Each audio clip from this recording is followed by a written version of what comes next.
Hey guys, in this video, we'll be covering about the skilled occupation list here in Australia. And the reason why I created this video, because I know there's a lot of really overlapping things. Like for me as a multimedia specialist, I can also be a web developer, I can also be a web design, and sometimes I do sort of marketing as well during my freelance year. But what you should, this video is really just more in like what occupation you should be really focusing, because you cannot like apply a nomination with a lot of skills, occupation. Australia, like when you are lodging your what do you call that, like your resume or your reference letter coming from your company, you need to pick for an occupation, let's say multimedia specialist, and inside that reference letter it needs to be 70% like only focus on the occupation that you put into your assessment. So it's not just like you can put a lot of things, like making the officer kind of confused of what you can really do or not. Like you cannot wear a lot of hats at the same time. However, you can lodge a lot of nomination, but that will cost you extra money as well. So anyway, for the skilled occupation list, these are all the application or program that you can apply here in Australia. 186, 187, 189. This is all like these are employer sponsored. 189, it's independent. And if you think that you don't have enough points to get the 189, because there's an invitation round here in Australia, for example, you're a multimedia specialist, the latest round, let me just give you an example here, invitation round here. So for example, you are a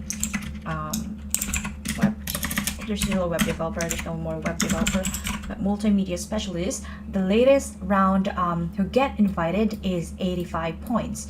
Now, let's say you are a mechanic, or diesel motor mechanic, you need to have at least 95 points.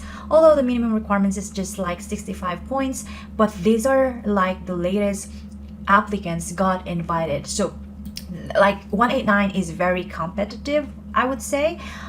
So like if you think your points is not that high, like for me, I already reached 85 points for my for this one. This is my ANSCO code. I'm already in 85 points, but I need to take CCL to get 85 points because I'm only 80 points. So that will, you need to do an extra effort to get at least, a chance to get nominated. But I'm not saying if you have 70 points, you cannot apply for a 189. You can still apply for 189, but as I said, these are the latest invitation round that got invited. So go back with the occupational list. Again, these are all the like subclass or program that you can apply. And then within terms of really the occupation list, they are categorized by level as well. Not level, should I say level? Skills level. So they're so-called core skills occupation list. Core skills occupation list usually require a higher education degree. Let's say, for example, you're a doctor, you're a mechanic, or you're a software engineer and stuff. And the CSOL are also categorized by two categories. So like the MLTSSL and TSOL or CTSOL. So MLTSS is a medium and long-term strategic skills list, and short-term for so how can you, so let's say, as I said, there's a lot of overlapping skills that you can consider in your profession. So let's say me, I'm thinking to, let's say, web developer, because I can also do web development, and my job also about there's also overlapping about web developer. So web developer can do 190407, so it has all the features. But if you notice here, the list is under the STSOL, which is the short-term skilled occupation list. Whereas if I push the other other skills that I have, it's under the MLTSSL, which is the medium and long-term strategic skilled list. I'm not saying that you cannot, get invited if you are in a short term. What I'm just saying is the medium is higher than the short term, so they get more invited than the short term. Like as I said here in invitation round, if you type in web developer, nothing pops up. Maybe we can try to go into the old invitation round. Maybe let's jump into 189. Like I don't think the short term can apply to 189. Does it have a 189 feature, or maybe just a 190? Let's jump in. Yeah, so it doesn't have a 189 like an independent. You need help with the state to get nominated here. So when you said state nomination 190, on top of your score you can get extra points. So what I'm saying is, let's say 190 calculator, point system. Then let's recalculate my points. Let's say I'm going to take 190. I'm age 32 years old. Superior English, and then I have a 3 years work experience and a 1 year work experience.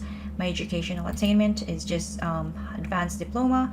Yes, I graduated here in Australia. I don't have a master's. I don't have a master's. Yeah, I don't have a master's by research. I haven't taken my CCL yet, which I'm gonna take in the future. Regional, I haven't studied in regional partner visa. Let's say competent English. Professional year, you need to finish at least 48 months, which is equivalent for 4 years. So that's no. And we did a 190, so you see here, so 190 to why is it I'm only 85 points? Let me just say I took the CCL. I'm working on that CCL already. So yeah, I have 90 points. For the nomination by state, there's an extra 5 points that you can get if you apply for 190. So if you're locking with points, like as I said, I'm only into 80 or 85 if I get the CCL. So considering that the latest round get nominated, I still have a chance to get nominated because that's the latest round. But it would be better to be 90 points or more than that. Or like maybe you can go to state nominee. Or maybe I should, because I only finish advanced diploma, maybe I should proceed masters to get another extra points. And maybe I should, that will, again, I need more buffer. I need more time to study, which could affect my age as well. Let's say I'm going to be turning 35 that time. And obviously I'm gonna probably gain more experience while I am studying, because you only need 20 hours of experience. And then with this one, you have advanced diploma. Let's say I just finished masters and I studied a master's in regional, let's just say that. And I haven't, again, there's two types of masters. There's a master's by coursework and a master's by research. Normally, if you haven't done any masters yet, you need to take masters in coursework first before you jump into masters in research, or bachelor to get masters of research. So let's say that I've got 100 points. So that could be the maximum points that I can get if I'm going to proceed to master's degree, which means I need another fund to sustain myself to study here in Australia. So go back with the occupational list. Let's say you are a chef.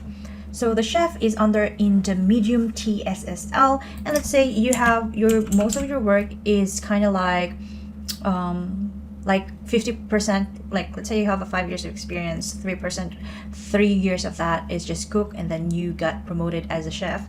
So let's say cook, it's only in a TESOL, which is short term. So make your MTESOL your medium and long term priority versus your short term priority.